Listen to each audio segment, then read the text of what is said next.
If you're over 60 and still walking every day, I have a question that makes many seniors pause. Then why can a simple turn in the bathroom still cause a fall? So many adults over 60 believe as long as I walk regularly, I'm doing enough for my health. And yes, walking is good for your heart. But senior health is more than a steady heartbeat. Here's the truth few people say out loud. Walking isn't enough after 60. You can walk 20 to 30 minutes every day and still find yourself feeling unsteady when turning your head, needing to push off with your hands to stand up from a chair, misstepping at doorways or curbs, and carrying a quiet fear in the back of your mind. What if I fall? The most frightening part isn't that you're getting weaker, it's that you're doing the right thing, but missing what your body needs most after 60. Exercises for seniors are no longer about burning calories. After 60, the body needs something different: the ability to protect itself, maintain balance, and prevent falls in that critical half-second. An orthopedic surgeon warns many serious falls happen to people who walk very regularly. So the real question is this: if walking isn't enough, what should seniors do instead? Don't go anywhere, because the answer could change how you protect your independence for years to come. And from that very question, we need to face a medical truth that very few people over 60 have ever had clearly explained to them. After age 60, the body no longer responds to movement the way it once did.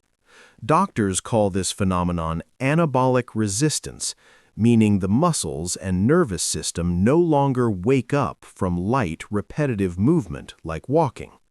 Walking builds endurance, but it does not train reaction speed, does not activate fast response muscle fibers, and almost completely ignores proprioception, the body's ability to sense its position in space. That's why so many seniors still have healthy hearts, yet lose balance and experience falls not when they're exhausted, but in very brief, unexpected moments. Science isn't saying you were wrong. The truth is, you were only taught half the story about movement after 60. And once you understand that truth, the next question comes naturally. Who has seen the consequences most clearly? Orthopedic surgeons. Not in the gym, but in the emergency room and the operating room. After 30 to 40 years in practice, they don't count how many steps their patients have taken. They count hip fractures, spinal injuries, and the number of people who can no longer stand up on their own after a fall. What troubles them most isn't age itself. It's a sentence they hear again and again: I walk every day. So many patients over 60 walk consistently, yet have never been trained to react in that critical half-second, the moment that determines whether you keep your independence or lose it permanently. And that's why this warning doesn't come from social media. It comes from clinical experience, paid for with real lives, real injuries, and real consequences. From those very cases, orthopedic surgeons were forced to ask a deeper question.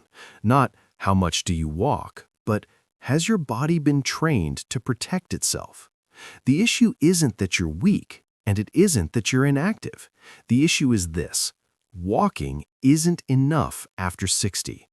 Walking builds endurance, but the aging body needs reaction, stability, and instant strength. After 60, the body no longer improves simply by repeating familiar movements. It needs clear, intentional signals to wake up the deep muscles responsible for balance and fall prevention. So the right question is no longer, how long do you walk, but instead, are you training what your body actually needs to stay independent? And once the problem is defined correctly, the solution becomes simple and far safer than you might expect.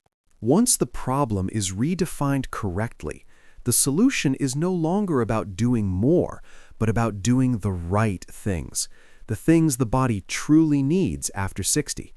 The solution isn't in the gym, No machines, no running faster or walking farther.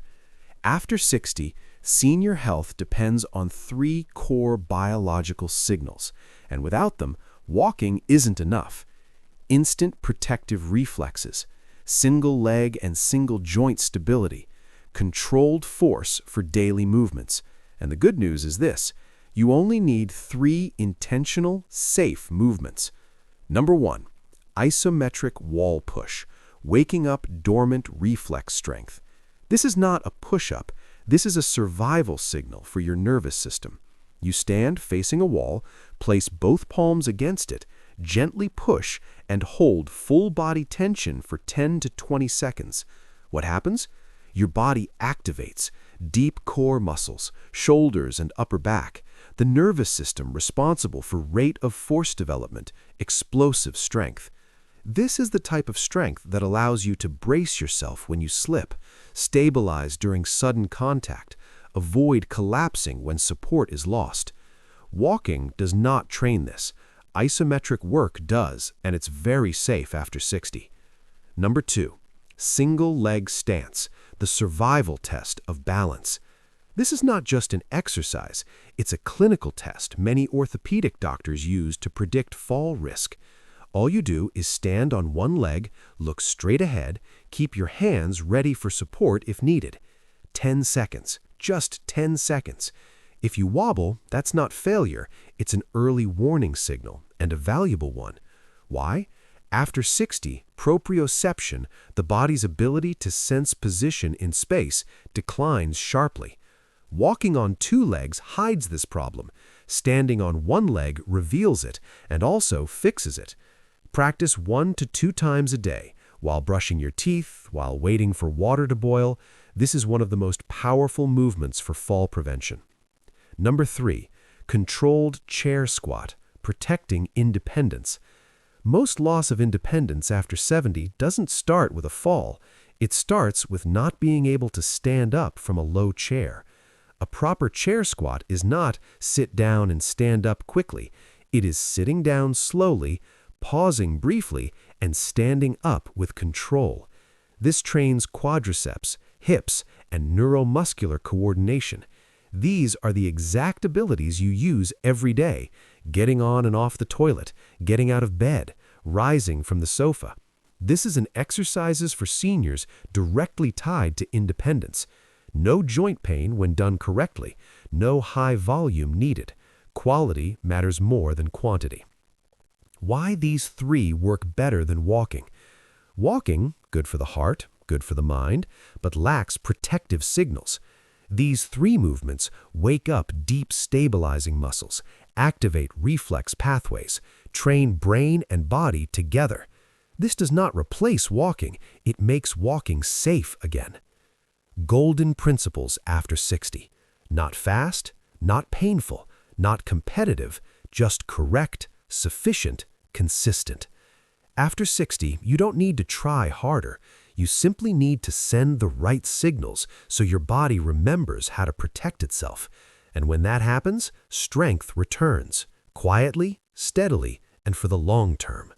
And from those small movements, a new belief begins to form, very quietly, yet deeply real. After 60, the greatest change isn't muscle strength itself, but your trust in your own body. When you stand more steadily on one leg, when you rise from a chair without using your hands, when you feel your body respond just a fraction faster, something important happens. Fear begins to step back. You no longer walk with hesitation. You no longer turn with worry. You begin to believe, I still have control of this body. That is the true meaning of longevity exercise. Not to become young again at 40, but to live fully, independently, and with peace of mind right now. After 60, you haven't lost your strength. You're simply learning how to trust it again. When that confidence has just begun to return, this is the best moment to act, right now, while this video is still playing. You don't need to remember everything. You don't need to do it perfectly. Just stand up and try one single movement today. Stand on one leg while brushing your teeth. Stand up from a chair slowly with control. Just 10 intentional seconds, that's enough to begin. If you're ready, leave a very simple comment. I'm starting today. Not for me to see, but as a promise you make to your own body. And don't leave just yet. In the next video, I'll show you the biggest mistake most people over 60 make when exercising at home, a mistake that causes 70% of the benefits to disappear even when you're trying hard. That video is appearing right beside this one. I'll see you there. Keep going. Your body is listening.